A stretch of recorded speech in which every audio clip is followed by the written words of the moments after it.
Gripą sukelia virusas. Pagrindinis užsikrėtimo kelias yra oro lašelinis būdas, kada užsikrečiama per orą.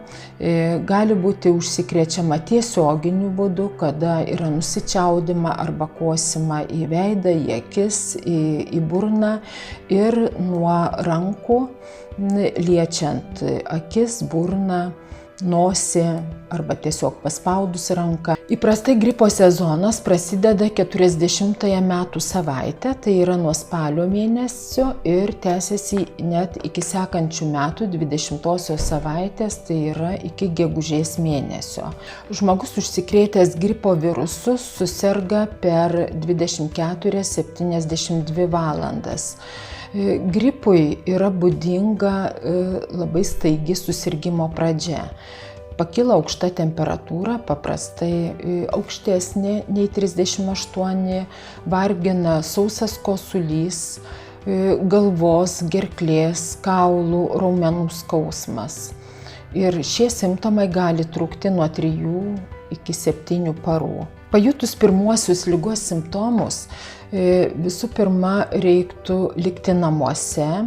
Didžiausia klaida, kurią daro susirgę pacientai, tai kad eina į darbą ir vaikus leidžia į ugdymo įstaigas. Taip yra platinama liga ir neužkertamas kelias susirgti kitiems.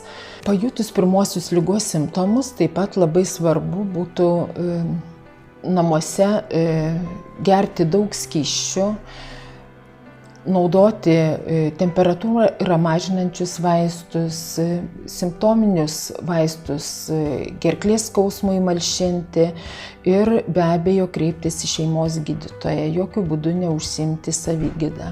Pacientui esant viešoje aplinkoje, gydymo įstaigoje labai svarbu užsidėti medicininę kaukę. Yra rekomenduojama skiepytis nuo gripo daugumai žmonių, bet ypatingai svarbu pasiskiepyti rizikos grupės pacientams. Tai būtų visi sveikatos priežiūros įstaigų darbuotojai, globos ir slaugos įstaigų darbuotojai, visi pacientai vyresni nei 65 metų amžiaus, taip pat bet kurio amžiaus žmonės sergantys lėtinėmis ligomis, tai cukriniu diabetu, širdies kraujagyslių, kvėpavimo sistemos, inkstų ligomis, onkologinėmis ligomis. Nėščiosioms rekomenduojama skiepytis bet kuriame nėštumo laikotarpyje. Vaikams, taip pat kūdikių tėveliams ir asmenims, kurie lanko kūdikius. Pasiskiepijus nuo gripo, paprastai imunitetas susidaro po 2 savaičių, dėl to rekomenduojama skiepytis rudens mėnesiais, tačiau nėra vėlu pasiskiepyti ir žiemos mėnesiais, kada susirgimo atvejų padažnėja, kadangi gripo susirgimų gali būti iki gegužės mėnesio.